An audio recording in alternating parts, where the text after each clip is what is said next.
Did you know that if you stick to playing one hero that's relatively unpopular, there's a good chance you'll rank up faster? Say what?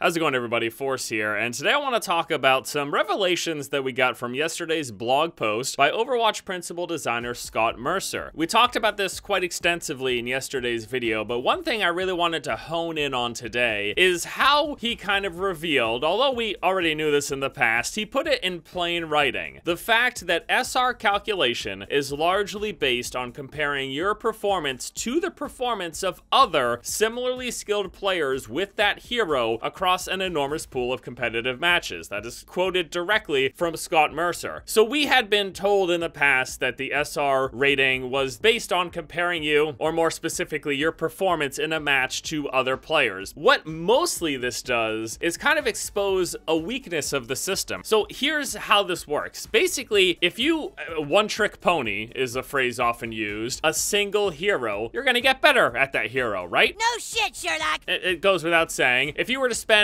say, one match every day playing one of each of the heroes, you're not going to be nearly as good at a specific hero than if you spent your entire playtime focusing on one and learning the ins and outs and the nuances and all of that. This coupled with the fact that if you were to choose an unpopular hero, here are three things that are true. Unpopular heroes are played less often. Wow! I want to know who let you on stage.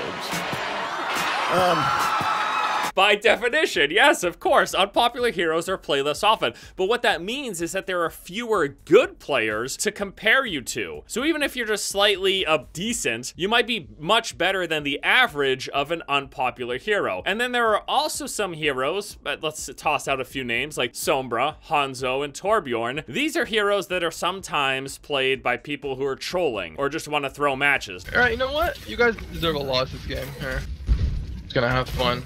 Time to have fun. Okay, dude, you're good. Is that what you want to hear? You play this game enough, you just want to hear you're good. Nah, those guys deserve a loss, dude. With that attitude. That doesn't mean that everyone who picks these heroes are trolling, and that doesn't mean that they're even necessarily bad heroes. I've seen some Sombras, Hanzos, and Torbjorns especially do a ton of work.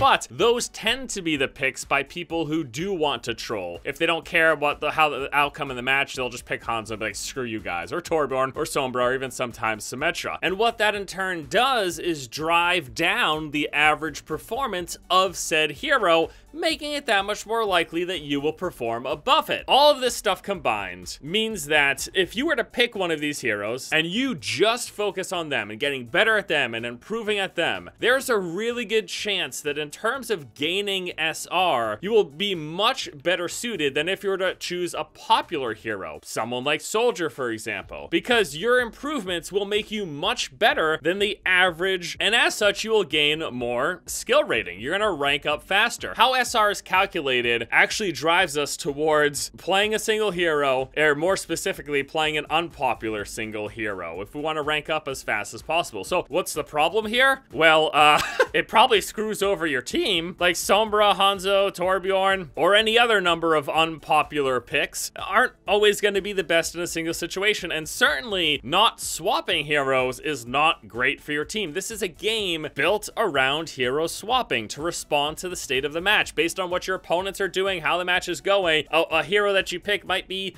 doing horribly, so you should be switching. You should be fluid and able to respond and fill different roles. But for the sake of self-interest in gaining as much SR and climbing as fast as possible, you're better off sticking with one, and you're much better off sticking with one that isn't played very often. And hell, don't just take my word for it. If you do a bit of research, you'll find there have been reports of some top 500 players that main Symmetra, Torbjorn, and Widowmaker that have win rates under 50%. Scratching my head here, how does that happen? How could you be top 500 with a win rate under 50%? Well, because they're above average on those heroes. Those heroes aren't played very often, so the times they do win, they're gaining much more SR than they may be losing. Again, that doesn't mean they're playing poorly, but it does mean that they're maybe not playing for the best of their team. Judging an individual's performance based on an algorithm that compares you to other players scores or tries to figure out how well you're playing in a match, it's not a perfect system. There's always going to be ways to bypass it and ways to exploit it. You know, the system, folks, is rigged.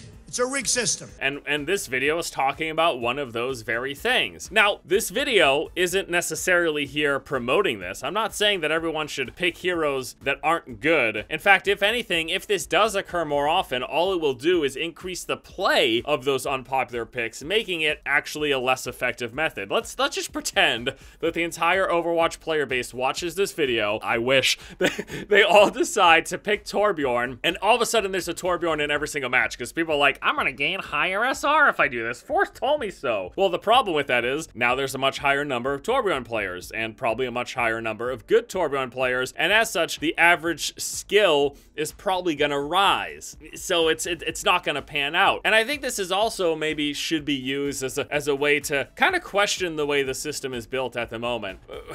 We don't need to go over this argument again and again. I get it, and I do agree with the idea that, you know, your skill should have some implication on how much SR you gain or you lose, because it's not necessarily your fault if the rest of your team sucks. It doesn't mean that you didn't try. You know, if you're carrying, maybe you should be rewarded a little bit more. Or if you lose, if you played way better than every other Tracer player, for example, maybe you shouldn't lose quite as much as the rest of your team that was, by all accounts, dragging you down. But that might just be a necessary evil of a game like this that is team-based, that has respawns, that really relies not on the individual, but on the team as a cohesive unit. It just makes it difficult. And no matter what they do, no matter what changes they make, the system will be exploitable. Honestly, as much as I love and appreciate that Blizzard has been open with us, if they want to avoid people exploiting the system, they basically need to not share how the system works, because as soon as they come out and say something like this, well, we compare you to all other players of heroes, we get people doing this very thing that we're talking about. They're going to pick unpopular heroes, they're going to get really good